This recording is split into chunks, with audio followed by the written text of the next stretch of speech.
Привет, друзья! Сегодня в Германии обсуждаются события, которые могут серьезно повлиять на страну. Почему афганские семьи прилетели в Ганновер, несмотря на приостановку программы? Что стоит за масштабным ростом оборонной промышленности и миллиардными инвестициями в ракеты Ирис-Т? Почему между партнерами по коалиции Мерцем и Зёдером разгорается спор о налогах и какие последствия закрытия завода с полуторавековой историей ждут немецкую экономику? Но это не все. Зеленые предлагают объединить все земельные выборы в один день, а баварский премьер-министр Маркус Зёдер требует жесткой реформы Бюргергельд. И, наконец, уход Роберта Хабека из Бундестага, его щедрые финансовые выплаты и новая карьера за границей. Все эти новости я разберу по порядку, и в каждой есть детали, которые стали темой активных обсуждений в последние часы. Оставайтесь до конца, чтобы ничего не пропустить, и обязательно подпишитесь на канал, впереди самые актуальные события из Германии. Итак, в аэропорту Ганновера приземлился самолет из Пакистана с примерно 47 гражданами Афганистана, преимущественно женщинами, детьми и несколькими мужчинами, объединенными в 10 семей. Это первые, кто получил возможность въехать в Германию по решению суда, несмотря на официальный запрет на прием новых лиц из программы для особо уязвимых афганцев, остановленной в мае. Все эти люди подали иски в германские суды и получили судебное предписание на выдачу им виз. Федеральное правительство заявило, что заявленные когда-то обещания о приеме будут выполнены строго в соответствии с законом. В связи с этим правительству Пакистана удалось получить отсрочку до конца года для проведения проверок безопасности. По данным ведомства по иностранным делам, сейчас в Пакистане ожидают внимания около 2100 человек, а еще около 200 в Афганистане при наличии уже выданных обещаний на въезд. Министерство внутренних дел Германии подчеркивает необходимость проведения тщательной проверки каждой заявки, прежде чем одобрять выдачу виз, чтобы соблюсти требования безопасности. А дальше новости обороны Германии. Министр обороны Германии Борис Писториус подтвердил, объем производства на военных заводах растет значительными темпами, но потенциал еще далек от исчерпания. Он сделал это заявление во время визита на немецкое оборонное предприятие в городе Тройсдорф, известное своим возросшим производством систем Ирис-Т. Это высокотехнологичных ракет для обороны воздуха. Как рассказал сам глава компании, производственные мощности уже выросли вдвое, а до 2026 года должны удвоиться вновь. Причем объемы производства ракет Ирис-Т выросли в 10 раз. И компания сейчас инвестирует в немецкие предприятия около 1 миллиарда евро. Писториус подчеркивает, это важный шаг к большой независимости страны, и рост производственных мощностей – залог технологического укрепления. В то же время он отметил, что индустрия еще не исчерпала свои ресурсы и должна продолжить расширение. А дальше новости Германии, которые показывают разногласия внутри коалиции. Канцлер Германии Фридрих Мерц отверг предложение главы Баварии Маркуса Зёдера передать федеральное право устанавливать ставки налога на наследство введение земель. Зёдер выступал за регионализацию системы. Он считает, что поскольку этот налог влияет на бюджеты земель, логично предоставить им право самостоятельно определять ставки. При этом он обещает резкое снижение налогов в своем регионе до 50%. Мерц также предлагает оставить текущую федеральную систему неизменной. Цитата. «Пока нет консенсуса между регионами», подчеркнул он. Также он выразил готовность обсудить лишь мягкие корректировки в виде увеличения необлагаемых минимумов, особенно там, где стоимость недвижимости высока. А пока, по его словам, в политике есть другие, более важные приоритеты.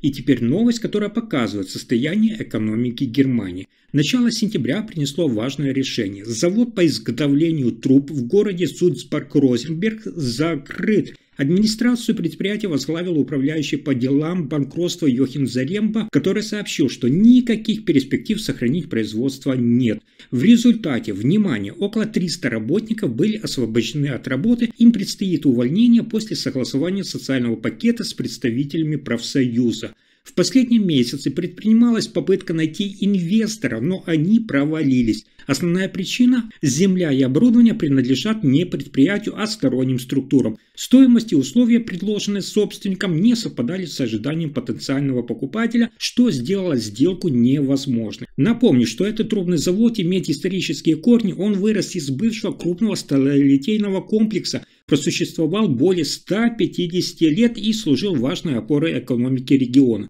С закрытием одним из последних промышленных символов ушел в историю, а сотни специалистов окажутся без работы. Это станет тяжелой утратой для местных жителей и экономики Нижней Баварии. И это еще не все. Сейчас очередное предложение от партии «Зеленых». Заместитель председателя Бундестага от «Зеленых» Амит Нурипур предложил провести все выборы в земельных парламентах Германии в один день. По его мнению, такая мера избавит политиков и партийные штабы от постоянной смены кампаний и передышек. Он указывает, что максимальный интервал между отдельными выборами всего 6 месяцев, и политическая жизнь превращается в бесконечное дыхательное упражнение. По его предложению, выборы земельных парламентов проходили бы одновременно в середине срока федеральных выборов, а сами голосования в Бундестаге и органы местного самоуправления объединили бы на другой общефедеральный день. Кроме того, он считает, что срок полномочий депутата федерального парламента, то есть Бундестага, можно продлить с нынешних 4 до 5 лет. Это дало бы исполнительной власти необходимый период для реализации программ и идей без отвлекающих кампаний. Однако реализация такого графика требует серьезных конституционных изменений. Земельные выборы регулируются, напомню, законами на уровне регионов, а продление срока федеральных выборов потребовало бы изменения основного закона и согласия большинства в Бундестаге и Бундесрате. Поэтому сегодня идея остается скорее предложением для дискуссий, чем планом реформ. И еще одна важная новость в Германии. Глава баварского правительства и лидер ХСС Маркус Зёдер с каждым днем все настойчивее призывает к масштабной реформе социальной сферы. Он снова заявил о необходимости серьезных реформ, чтобы сохранить финансовую устойчивость и продолжать помогать тем, кто действительно нуждается в поддержке. По словам Зёдера, расходы на социальное обеспечение стремительно растут, начиная не только с миграции, но охватывая всю систему социальной защиты, что ослабляет федеральный бюджет и муниципалитеты. В частности, он предложил существенно изменить программу Бюргергельд, которая заменила существующие соцвыплаты. Главное новшество по его плану – это меньше социальных льгот, но больше стимулов идти на работу. Он настаивает на усилении требований к работодателям. Возможность принять предложенную работу должна действительно требоваться. Кроме того, Зёдер выступил за ужесточение правил при выдаче помощи на жилье и контроля над возможностью сохранить часть средств при необходимости. Зёдер уверен, что такие меры способны принести значительную экономию для государства. Он также обратил внимание на несправедливость текущей системы. По его мнению, тот, кто работает и вносит взносы в систему, должен получать больше, чем человек, который никогда этого не делал. Выступая с этой инициативой, он ставит перед собой цель избавить социальную систему от избыточных затрат и перезапустить ее более справедливым и устойчивым образом.